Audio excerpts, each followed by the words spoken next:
Peter Thomas Fornatal back with you on Breeders' Cup Betting Challenge Diaries. We've got a great show for you this week ahead of a really great run of opportunities to get involved in the Breeders' Cup Betting Challenge, the best horse racing contest there is. $10,000 buy-in. Think World Series of Poker, but for horses. We're going to get to some of those opportunities momentarily.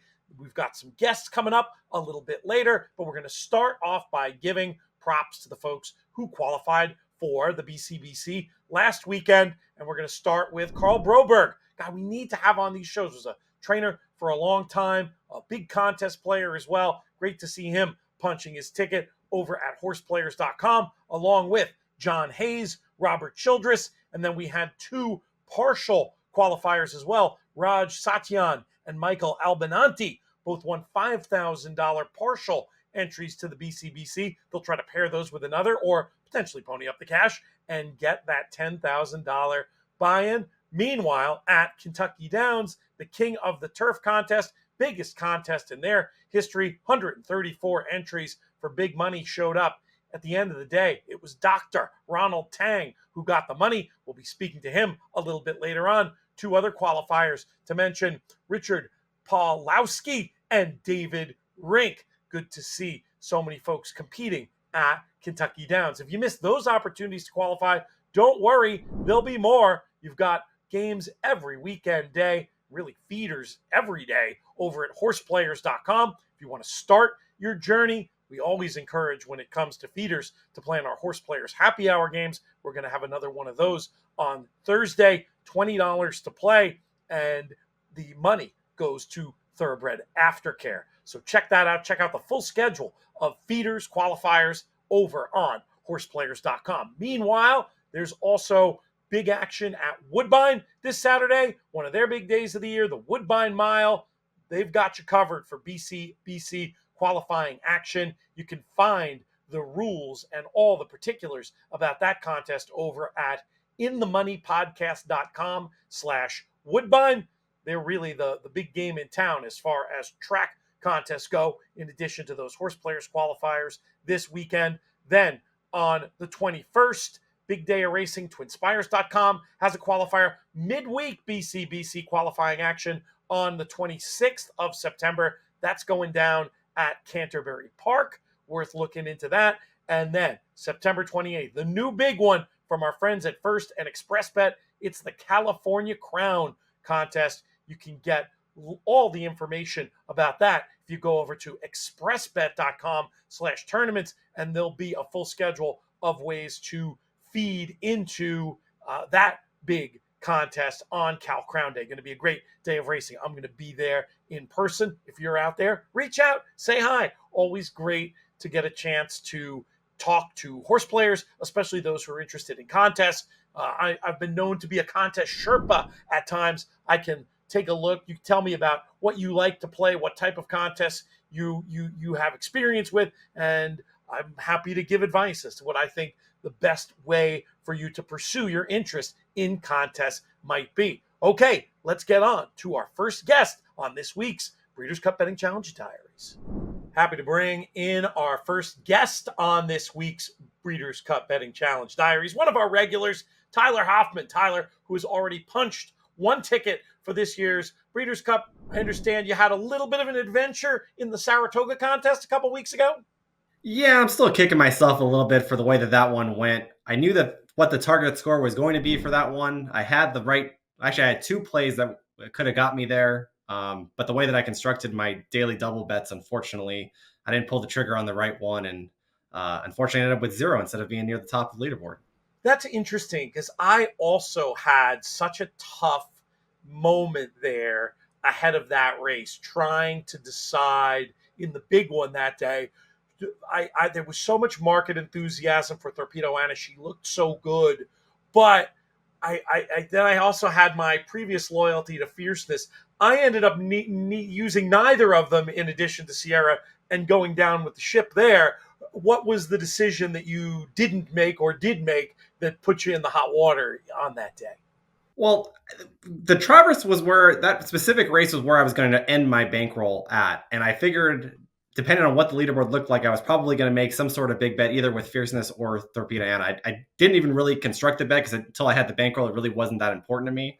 My goal was to attack the very beginning of the Monmouth card because of the minimum bet rules, and to attack an early daily double on that card so that I had bankroll for the end of Saratoga's. And unfortunately, the horse that I wanted to key in the first leg of my daily double got bet off the board. I had another option, I just didn't like it as much. And the horse that I wanted to key on the second half of the double, I thought was really solid, but it felt kind of silly to key my backup horse to my main horse because I could only go one way with it. I just didn't like my backup horse that much. Unfortunately, that combination hit perfectly. And the minute the backup horse won, I went, oh, I messed up. So instead, my strategy was to take the key horse that I liked a lot in that second leg, and I parlayed the double with him to the next leg. So basically, I went from races 2 and 3 to betting races 3 and 4 instead. Of course, I hit race 3. I would have hit race 2, and race 4, I ran up the track. So unfortunately, I didn't even get a chance to bet the Travers that day. But the strategy was in place. I just didn't quite execute what I wanted to that day. I like what you said about minimums and being aggressive early. It's something I think a lot of players don't consider. They'll play minimums and sort of bleed out bankroll through the day. And then when you get to the strong opinion, you might not have as much money. Is that what you're talking about there? That idea of if you can hit something early by being aggressive, it sort of obviates the need for the minimums. Yeah, you still have to make them, but it doesn't hurt anymore to make those smaller bets when you've already amassed some bankroll. Correct. Yeah. I mean, I think the evolution of tournament play for myself has mostly been focused on putting myself in a position on the back end of cards to go for the win or be very near the win, rather than being in a position where I need to hit just to make the money. And when you're faced with minimum bets throughout the course of a card, it's really hard because most of the time you're not going to like 5 bets through a 10 race card, like in this particular contest, that you had to make. So I'd rather take one big chunk, get up there, and then I know my 4 other minimums, whether I hit them or not, really doesn't matter because my bankroll's already that high. I'm just waiting for my next big bet, on the end of the card there. So that's where the strategy comes into play a little bit more, at least for the way that I attack contests. Makes sense. How was the end of the Del Mar meet for you? I know you missed some of it due to some wedding situations, but did you get out there to Del Mar a couple of days before it was all said and done? Unfortunately, I did not make it quite down there towards the end of the meet. That the heat wave closing weekend kept me in LA because there's no AC in most places in Del Mar, and there was no way I was going to survive that 90-degree heat down there. But the meet was up and down. I mean, Del Mar is such a niche meet, and it is so tough that I think I speak for most horse players in that most of us probably focus in more on whatever our preferred summer meet is, whether it be Saratoga or Del Mar or Monmouth, and you pay a little bit more attention to those meets. So the wins stick with you a little bit more, the losses stick with you a little bit more. And now that we've kind of reached the end of the summer at this point, probably going to go back and do a pretty good recap over what the bets were that were made, what the results were from those meets, kind of go back through the tracking data and to make sure that the biases are correct, that at least that I was writing down through the course of the meet, and have a real good gauge of a lot of these horses that are going to be coming back at the San Anita meet, and obviously anything coming out of Breeders' Cup winning your in races as we quickly approach the Breeders' Cup here in early November.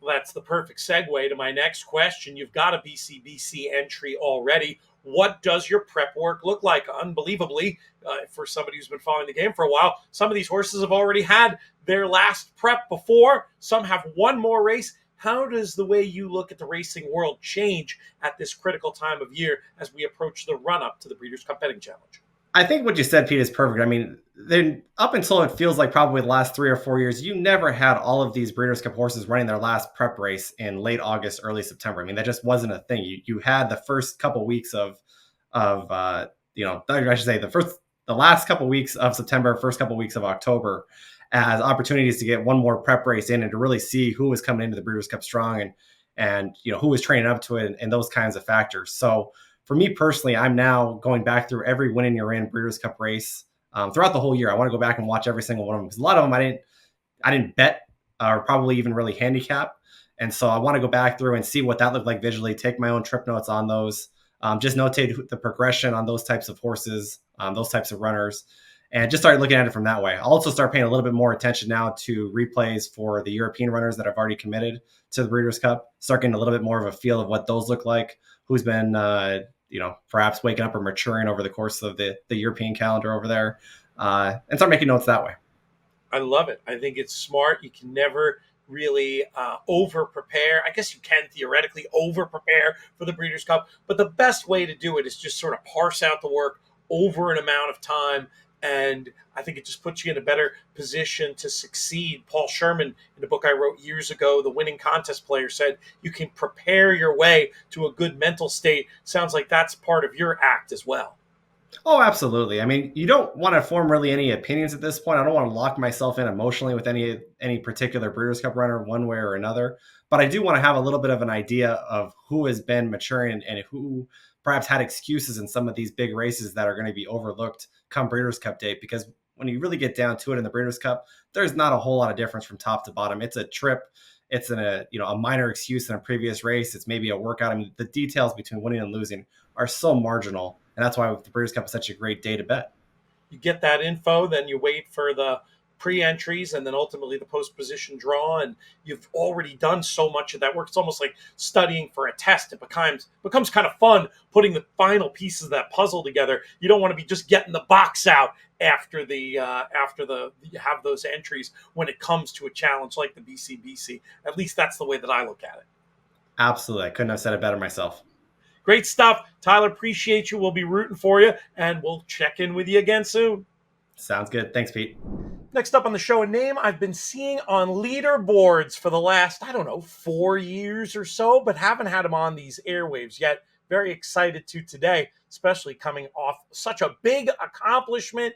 He played in the Kentucky Downs King of the Turf contest over the weekend. He left wearing the crown. He is Dr. Ronald Tang. Doctor, how are you today? Good. How are you doing, Mr. Fornitail? It's good to be king. Indeed, indeed. Tell me about your experience with the King of the Turf contest. How did you get it done?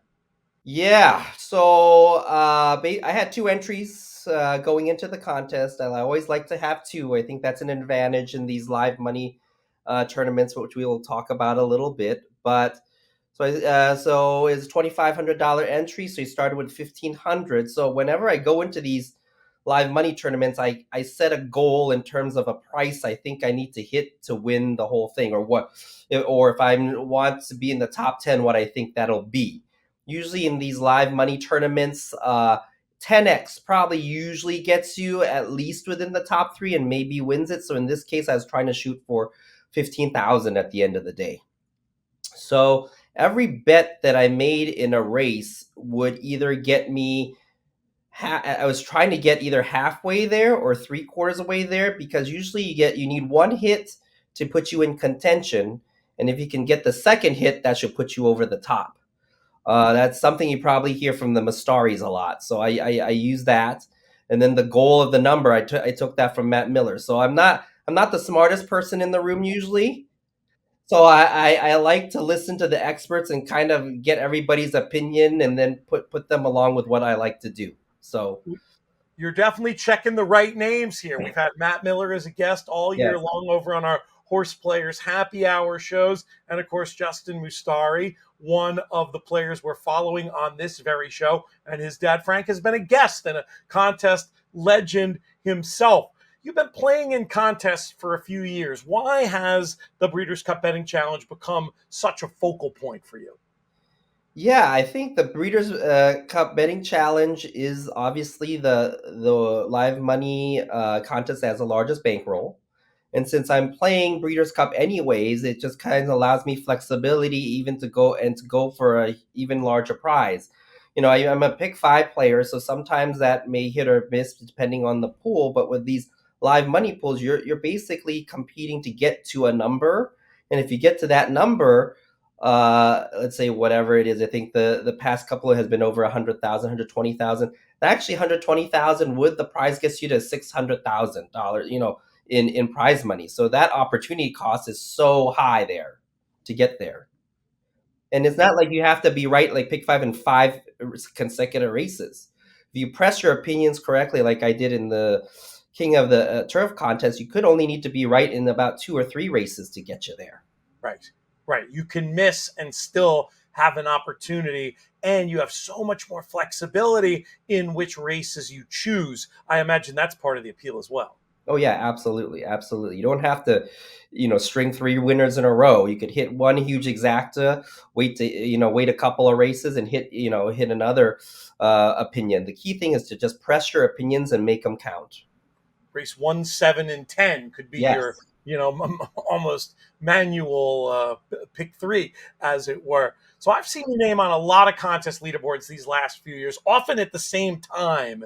What is the secret, in your opinion, to multi-tabling, this idea of playing in more than one contest at once successfully? yeah. So it's the whole theory of if you're right one day, you got to make it count. So if I'm right one day and I have the same entries in one contest, you'll likely see the same entries in multiple contests. And that gives me a chance to qualify for more live money contests and to expand the way to play in the profit. So if you just have to be right one day and you sweep six contests, I'd rather do that than have to be right, three consecutive weeks to get something done, if that makes sense. It does. So what I'm hearing there is you're not doing it to hedge. You're not No, playing in six contests to have six different opinions. It's right. just to reap the outsized reward on those days you're right. And that probably keeps managing all the different contests a lot easier when you're playing similar numbers. Yeah, absolutely, absolutely. So you're pressing your opinions, and if you're right, fortunately that day I was, it pays off. I know you mentioned just in that answer about qualifiers and getting into big money tournaments. You'll go, if I'm not mistaken, even at the more basic level and play in a lot of feeders as well, just to get into those qualifiers. Why is feeding into these tournaments and qualifying into these tournaments your preferred way of doing it as opposed to just slapping down the entry fee? Yeah, it just makes it more economical from my standpoint. And these feeders every day, they're not. I wouldn't say they have a lot of competition. So if you know what you're doing, you can turn $18 into a main tournament. In this case, Kentucky Downs, I fed into both of them, so I think the feeders were maybe $30. Fed into that 174, won both of them, and now look at now winning the prize, and the money is $50,000 later with a BCB with a $10,000 BCBC seat. So I think it took me with everything probably about $1,200 to do everything from that standpoint. And so economic wise, it allows more flexibility to play more live contests from that standpoint. And also, I think from a mental standpoint, when I'm betting these live money events, to know that I only spent 1,200, I'm not going to be afraid to do a $5,000 double or a $10,000 exacta because. Again, I didn't put in that initial 10,000 that I entered in. It cost me 1,200, and so be it. If that makes sense. Makes perfect sense. And I could understand how that would affect your confidence when it comes time to make those big bets. So, do you have a place picked out in your office there where you're going to put the King of the Turf championship belt when you get awarded it? I think it's going to be at the NHC dinner that you get that. Yeah, yeah, yeah. I'll put it in a place that's high enough so that my 3.5 and 1.5 year old don't get knocked over by it or whatnot. It looks pretty large, so it'll be high up in a nice corner of the house that people can take a look at, and I can take it out and show it off. But it's been an honor. I was completely shocked in terms when at the end of the day when I won it again. I mean, revisiting it, I hit only I only hit two races to win. I was down to $540, and I hit that race with Grand Sonata over Highway Robber, $75 exacta box there that shot me to 7,000. And then in the last race, I had a $270 exacta box with the Thornberry and the four stop, the maker horse, and that turned into another 13,000. That's how I got to my $18,000. It's amazing. The risk reward is crazy. I mean, just the bets of that size can get you that high. I mean, that Yeah. tells you a lot about Kentucky Downs and how those pools work. That was terrific stuff. I will let you go, but before I do, please share a memory for me of your favorite Breeders' Cup race. It's probably going to be one that a lot of people will, say that it is, but it's 2009 Breeders' Cup Classic. I was there live, Zenyatta, running down Giaponte, hearing Trevor Denman going, this horse is unbelievable, and a performance that we will never forget. I've never forgot it since. Great stuff. Dr. Tang, we will check in with you at some point, either on these airwaves or over on the In the Money Players podcast. But great pleasure having you today, and congrats once again. Thanks again, Mr. Fornatale. It's been a pleasure. That's going to do it for this edition of the show. Peter Thomas Fornatale, so happy to be back with you for this episode. And thanks so much to our guests and our friends over at the Breeders' Cup as well for sponsoring this content. Make sure you subscribe to Breeders' Cup social media, Breeders' Cup YouTube channel, and the In the Money Media YouTube channel as well. You don't want to miss any of the great exclusive content at any of those places. Going to be a dead run from now into the Breeders' Cup, and a lot of terrific stuff, including right here on the BCBC Diaries. That's it for me. I'll see you on the leaderboard.